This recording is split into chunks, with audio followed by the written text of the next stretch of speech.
Welcome to Virtual Concert Hall's live music channel. My name is Chris Au, and I am your host for today's show. Today's program is about competitions. As we're preparing for our launch of our 2023 to 2024 season, I'd like to talk about competitions and discuss a debate that I had with Dr. Anna Ouspenskaya, who is one of our co-founders, and namely that whether there is anything positive that can come out of competitions. We will also introduce our very exciting Carnegie Hall auditions. All of these are due October 1st, but with many different opportunities for ensembles, for soloists, for duos, trios, singers, vocalists, and composers to participate. This is a very exciting event where everyone can submit their auditions, and we will have live music auditions, and then, of course, the gala in Carnegie Hall. What an exciting thing for us to have. And it's a great opportunity to be able to have Carnegie Hall be a part of our 2023 to 2024 season. And it's not just one performance in Carnegie, but many performances. So stay tuned. And not only will you be able to perform there, but your live performance will be recorded. We are always in the goal and the mission to connect musicians and audiences in real-time performances and music from around the globe.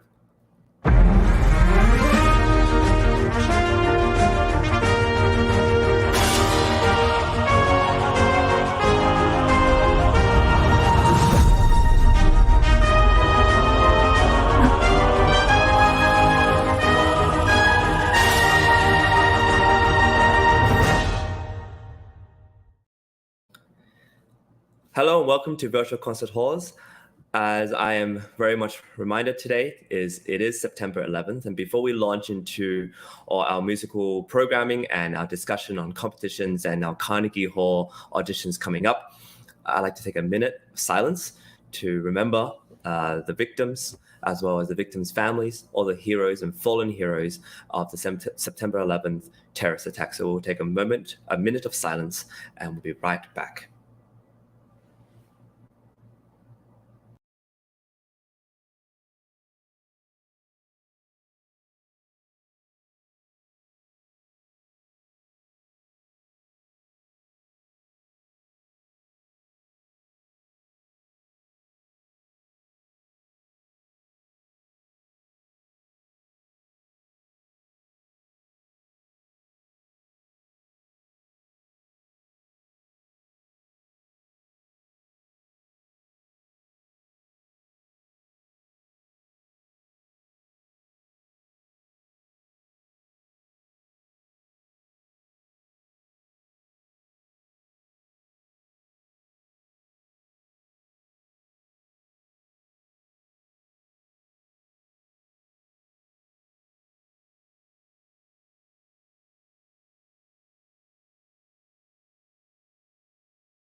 Thank you for taking that minute with me, and we'll launch into our program right away. It's particularly important for us to remember September 11th because a lot of our program and our season is going to be in New York City. The Carnegie Hall auditions, we have 4 important dates lined up in Carnegie Hall this season, and this incredible city experienced extreme tragedy, but also the electrifying nature of the city is also viewed by the people who live there. And so we look forward to seeing you there as part of our Carnegie Hall galas and performances. Now, competitions, let's talk about this. Are they even worthwhile? Are they even worth doing? And music competitions come in many different forms, and competitions also come in many different forms. We have auditions for orchestras, for orchestra members. We have different auditions that are for people who are auditioning for an opera company. We have piano competitions for people who want concerts and prizes, recording contracts, being part of management and having agency. What's really important about competitions is this kind of way in which musicians and other artists can compete together to see who comes out on top. Now, is that worthwhile doing? Is that worth it? And we're going to explore that today. In my personal experience as a pianist, competitions are a really good way to help one prepare. It's sort of just a good amount of pressure for people to start to develop and to give them a deadline, to give them ways in which they can perform on big stages around the world on incredible instruments or with other incredible musicians. And this is something that's very exciting for especially young musicians. And it's important for us as we're going along this journey not to forget the real values of these competitions and the virtues. So we'll discuss that, and we'll also introduce to you our upcoming season. So there's a little video we want to show you that introduces the upcoming season, and I hope you enjoy.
Wow. So as you can see, there's a lot that's happening. We have incredible orchestras and conductors that are lined up this year with co-orchestra. We have many dates lined up in Carnegie Hall, none other than Carnegie Hall, one of the most famous stages in the world for you to perform in. And we have just so many different musicians and opportunities to discuss and to talk to you about. So stay tuned. And what we're going to do throughout our upcoming season, building up to it, is to talk about what's available. And so if you join us, you get more information and we'll talk about what's going on. Now, back to our main topic today, which is about competitions and whether there is anything positive about it. I remember doing competitions during school, and this is really difficult. And I met musicians who were in school doing their master's or the doctorate, and to balance all of this out along with competitions, so academic work plus competitions and other gigs and ways to earn money. If you have students, it's really, really difficult. And so is it even worthwhile adding competitions into that bucket of busy work? And are you going to improve as a musician thanks to these competitions? That's something we will discuss and we'll talk about, and it's really worthwhile thinking about. I have some friends who currently are studying and they're not quite ready for competitions, but then they don't feel like they've fulfilled their goals, or they don't feel as if they're on the same level as other people who are doing competitions. So are there other ways to do competitions, or are there other ways to build yourself and to develop without competitions?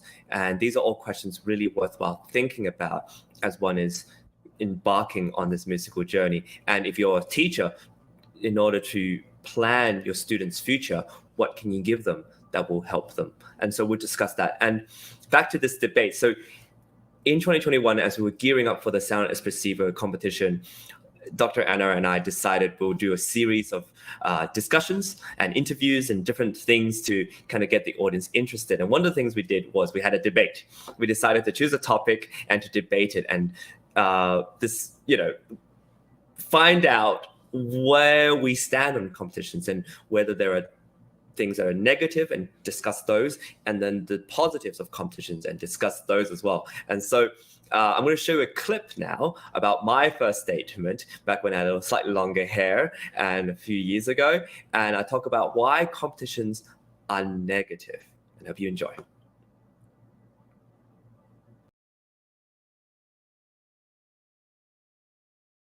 Nothing healthy or positive about competitions. Lang Lang and Yuja Wang's teacher Gary Grafman, on accepting them into his studio at Curtis, told them explicitly not to do any competitions. That was his one condition on being his student. His belief, and I am paraphrasing here, is that they didn't need to.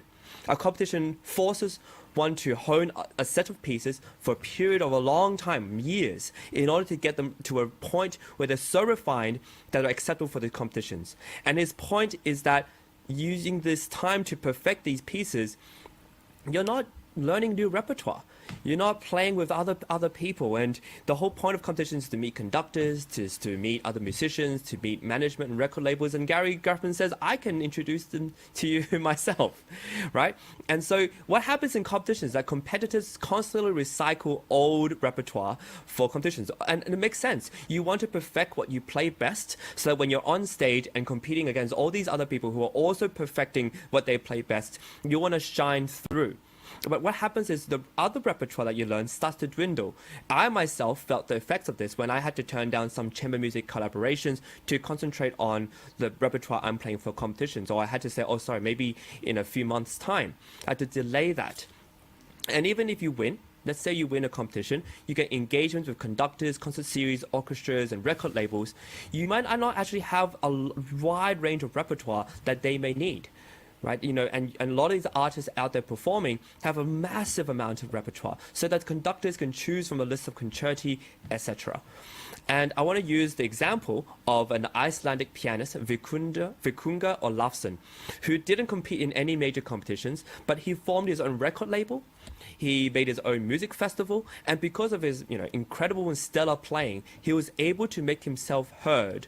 And he now is engaged in some of the most prestigious music festivals. He is signed with Deutsche Grammophon and releasing albums consistently, and has a spot in the program of many concert halls. So that's my first point, that there is nothing positive about competitions. And next, to talk about something healthy, that there is nothing healthy about these competitions either. Competitors work really hard to even perfect a perfect video recording, only to be sometimes and more often than not rejected from entry with no feedback. And competitors who finally gain entry have to use their own money to travel, to find room and board, to feed themselves, and often scramble to find practice rooms to compete, to practice in. And all these costs are often to no avail when they're not accepted into the second or semi-final or final rounds.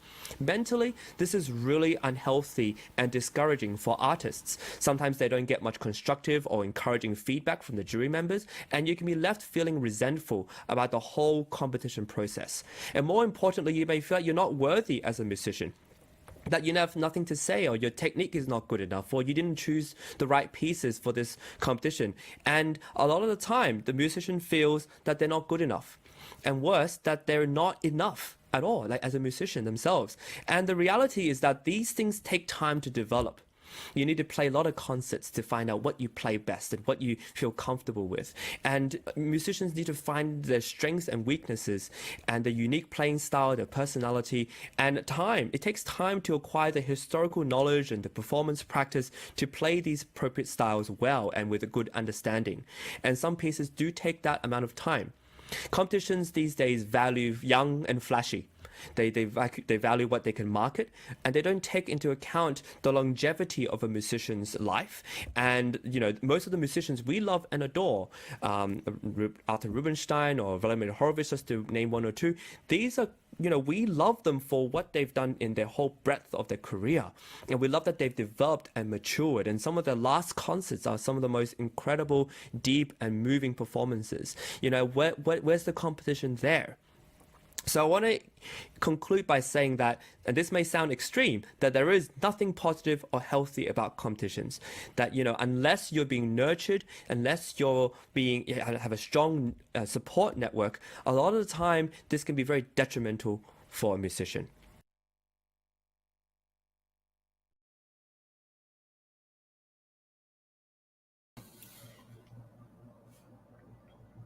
Well, what did you think? That was me 2 years ago discussing the con side of taking competitions. And I mentioned how developing repertoire is really important, and playing a lot of concerts and the kind of expenses that go into our competition. And from my personal experience, I know that those who win competitions are pianists or musicians who do competitions regularly.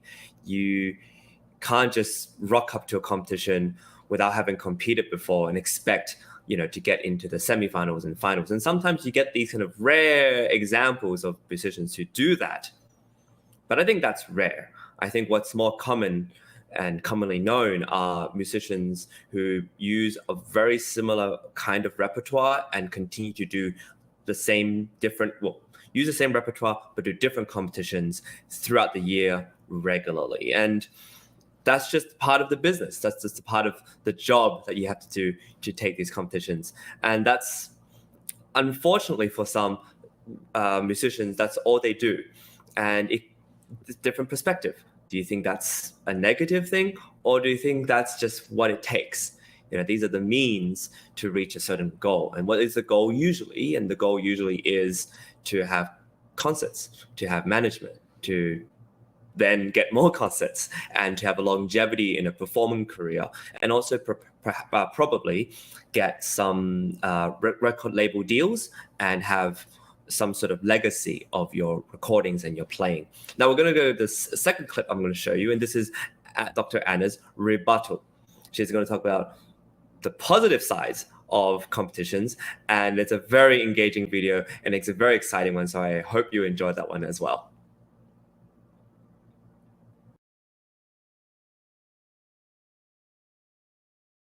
Easy in life to find things working against us, the circumstances, the conditions, other people's rules, regulations, a lot. If one looks at what prevents us from doing something, one finds a zillion things.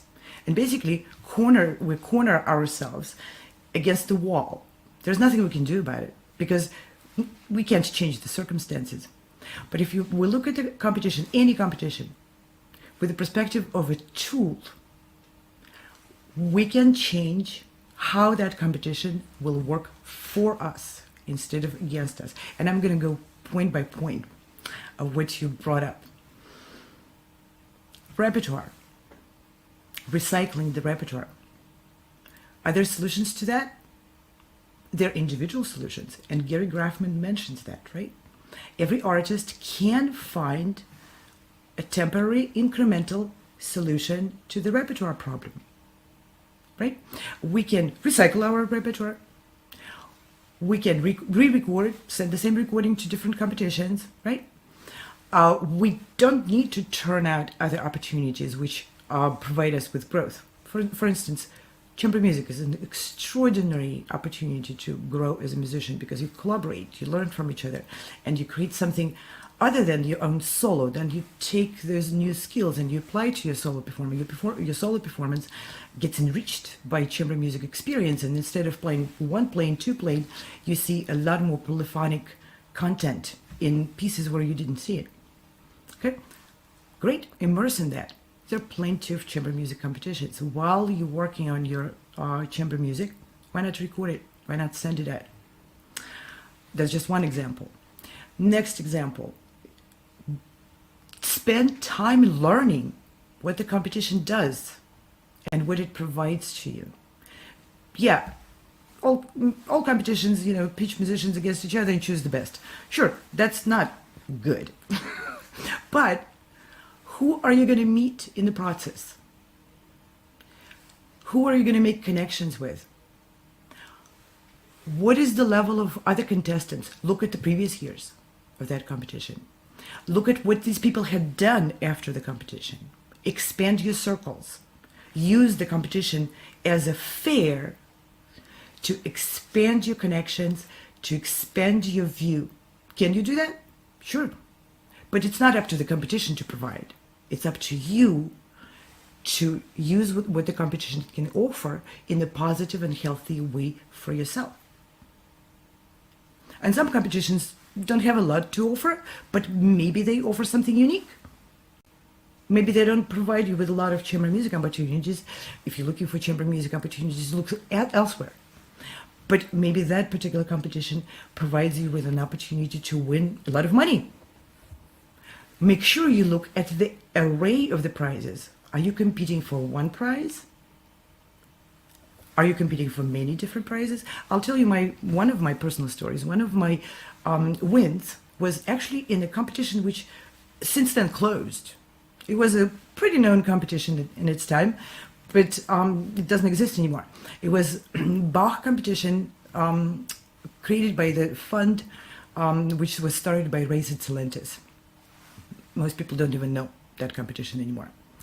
But that competition was focused on Bach's music only. At that time, I was very interested in Bach's music and performing Bach's music. And I was learning the entire World Tempo Clavier, the Goldberg variations, and all, a lot of Bach's music. Other competitions didn't really invite that repertoire in such a huge amount, right? But that particular competition did. So I went to that competition, I won second place in there, and in the process, I met like-minded people who were really interested in Bach's legacy, who knew a lot about Bach, which I didn't know, information, his life. So I was able to make connection with like-minded people, and those connections stayed with me for the entire life. And further down, you were talking about long-term. You need to plan long-term.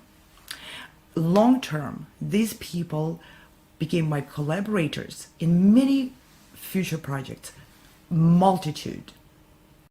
When you're planning long-term and setting your goals beyond winning this one particular competition, then your entire attitude towards people involved and towards the events which are happening in there changes. Instead of hoping for that one lucky moment when someone else will discover you and make you the star, that's unrealistic, right? Instead of coming into the competition with that attitude, you come into competition as the owner of your own future. And you approach people and events with that attitude, and you offer your value to those people who are involved. And you seek them to share their value with you and form life-lasting collaborations for future projects which you don't even know what they are. We need to be open-minded that the life of a musician is long, and that process requires us to constantly keep acquiring more and more opportunities. Opportunities are not objects. Opportunities are done and created by people, so people are the center of it. If we come to competition with the attitude that's a fair, where people are congregating, and they all congregating with a like-minded purpose, which is to share themselves, to find others who are willing to share, to form collaborations, and to create something which has not been done before, which only I, as a unique musician, can create. That attitude changes every step of the way which we do in the process. It changes our approach to choosing the competitions, which is suitable for us at the moment. Today, well, not today, in 1991, when I went to the Bach competition, that particular competition suited my development stage at that time perfectly. So I went and won. And it was the most fruitful event for me. One of the most events. And so the choice of the competition needs to suit me as an artist in the time when I'm making that choice. And tomorrow I'm going to choose the other one. Look at what the competition had done. Who are the people who are part of it, who were attracted to that competition, who I'm likely to meet in there. Invest your money wisely. Invest your time wisely. You don't have to win. You go to a different country. You go to this performance. You don't make it second round. But you are in this professional fair with managers, with judges, with other contestants, with their teachers, with their parents, with their collaborators, with their supporters. That's a fantastic source of your base for your future project, for your entire life as an artist.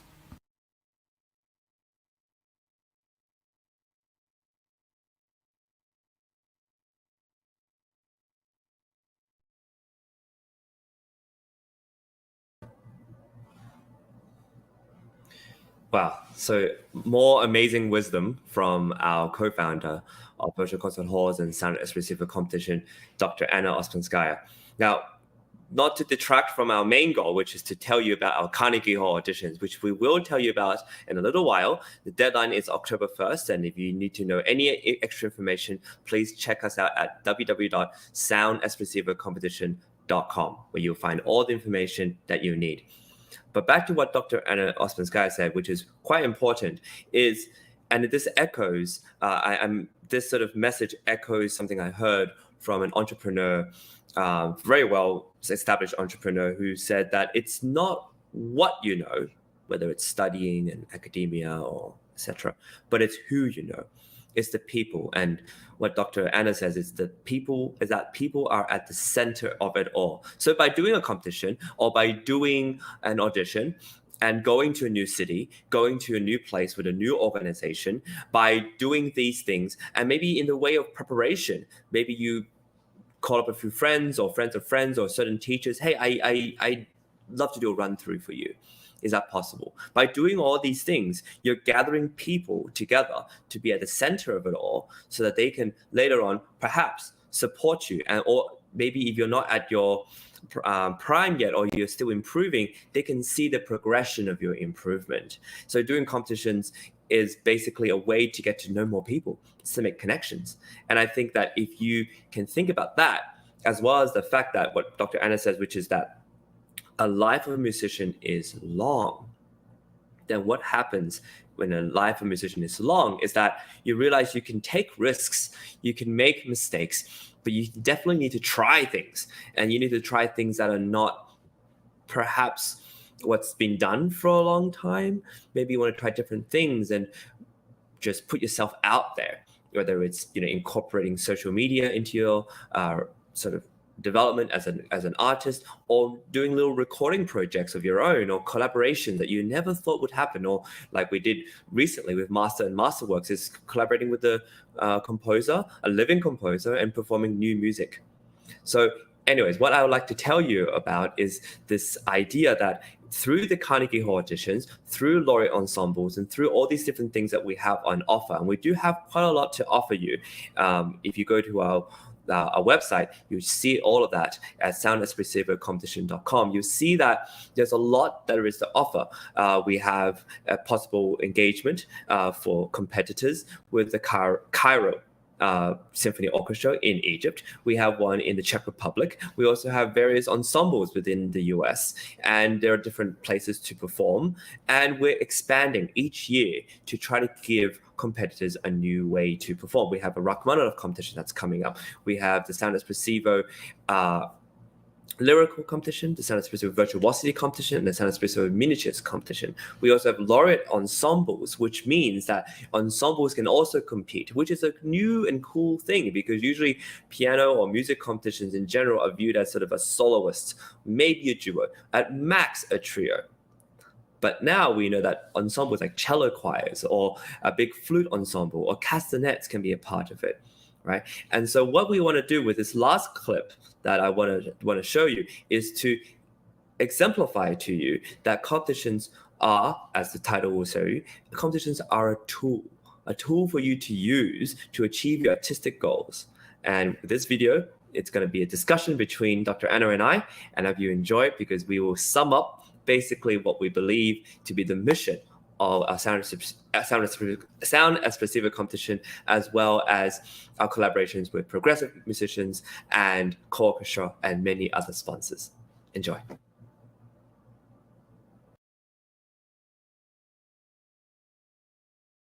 It's a tool, and it will be what we make out of it.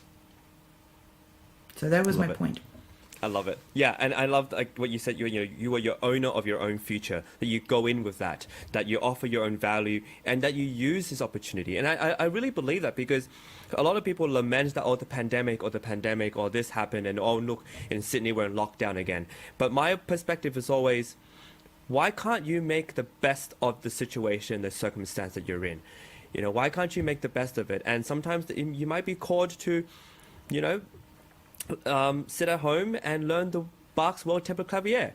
That if you're in lockdown for 8 weeks, it's a great time to sit down and do something different, or learn something you haven't had the time to do. I was talking to my piano technician, and he said, I finally have time to go to my workshop and work on the projects I've never had time to do otherwise. So I love this idea of using the opportunity, using the circumstance, and being the owner of your destiny and your fate and what you do. And in that way, you don't feel like you're being controlled. You don't feel like you're at the whim of the world. You feel like you have a place and you're in control. Exactly. And what you mentioned about Gary Grafman, he was absolutely right. If you happen to make it to Curtis and be accepted to Gary Grafman's studio, maybe for that particular person, competing is not necessary. He was absolutely right, because Gary Grafman had already acquired wide possibilities and connections with other people who he could recommend his students to. But not everyone is in Curtis. So we're talking about vast majority of young musicians who are not in Curtis. Curtis only accepts maybe one pianist, and not even every other year. Yeah. So you can, now again, if you want to be in Gary Grafman's studio, you need to compete for that studio. So you're again in the square one, choosing the competitions, choose them wisely. Yeah. You still have to compete. But it's about the perspective of what you're doing. If you're thinking it's always a competition that I'm against these people, it's me against the world, then I don't think you're going to be very happy. But if you feel everything is an opportunity to shine, and if it doesn't work out, you try something different, and if it works out, you make the most of that as well. Chris, I'm going to challenge you. That doesn't work out. That's a very passive mindset to me. What is that supposed to work out? If we change our mindset to we can make things work for us the way we want, as opposed to expecting the world to revolve around us, for some magic magician manager to pick us up and just do everything for us, or Gary Grafman just taking us and introducing us to his vast contacts. He was not given those contacts. Just learn from your previous generation how people did that. Gary Grafman worked really hard on his art, on his pedagogy, on making contacts, on forming lasting relationships, expecting that this can be just packaged and given to you as a Christmas present is a very passive approach, which disables a lot of musicians from being successful and developing as artists, musicians, and developing their career. I think the approach needs to be, we all need to walk that path, just like famous musicians did before. They worked on making their career, and they understood that it's all about people. They respected people who are making things happen, not automatic. We're just so immersed in this world where you push the button and the screen changes. We communicate with machines a lot, and we lament that we can't communicate with people. But a lot of times we just forget that people need to be communicated with the respect that they may want to do something or they may not want to do something. So approaching those fairs where musicians congregate and managers congregate with the respect that these are people who make things happen. And I'm too. I'm a person who makes things happen. I'm a person who learns the new repertoire. I'm the person who can step on stage and bring something unique with it. So I can make this happen, but I can make other things happen too. I can form friendships. And friendships and those collaborations are the juice, the foundation, and the engine behind successful careers. Absolutely. Yeah, people all there are people who kind of look down upon, you're just out to network or make relationships, and you're just out to network basically. And I think that's part of it. Isn't that important? Like, isn't that part of what we do? And isn't that it's a big part of what we do. Yeah, and I think it's every part of it is important, and it all makes up something that you build on your own. And I think that's what we do here at Sound Espressivo Competition, is that we encourage people to actually build their own careers and say, look, yeah, I could rely on so-and-so to help me out, but no, I have to be the one who shows that I can do it. And if there's an opportunity, I'll take it and make the most of it.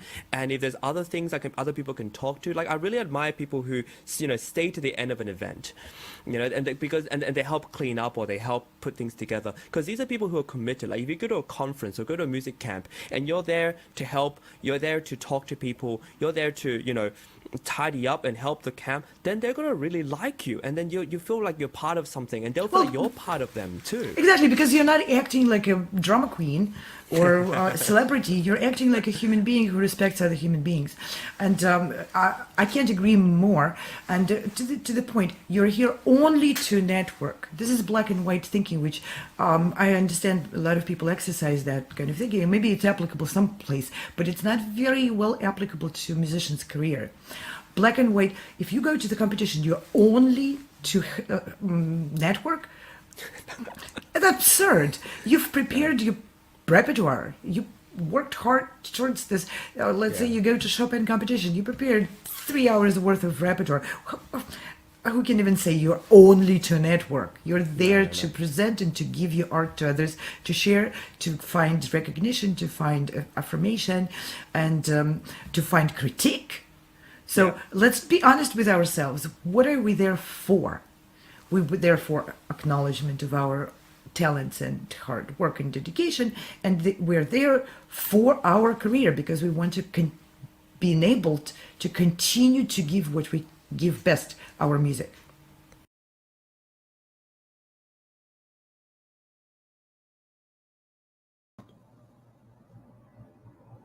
So I love this idea that we should use competitions as a tool to achieve our artistic goals.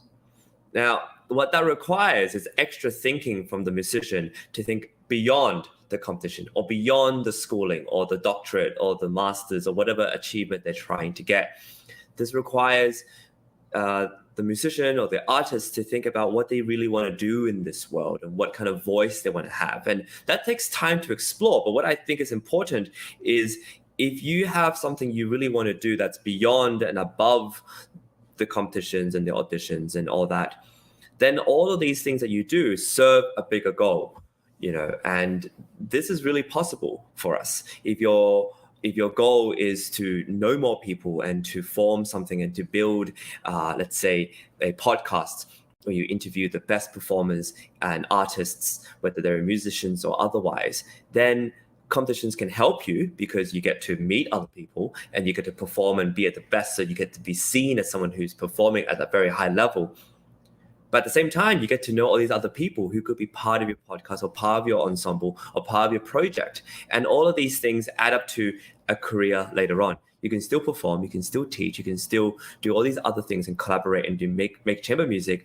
But at the end of the day, you're serving a higher goal. And that is something that's kind of meaningful to you. So when you're doing all these other things, it makes sense. So this is really important for all musicians, and it leads us to our Carnegie Hall auditions promo. Now, what's really cool about our season upcoming is that we have more than just the 1 or 2 dates for Carnegie Hall. We have 4 dates, and one of them is coming up soon in kind of the mid to tail end of November.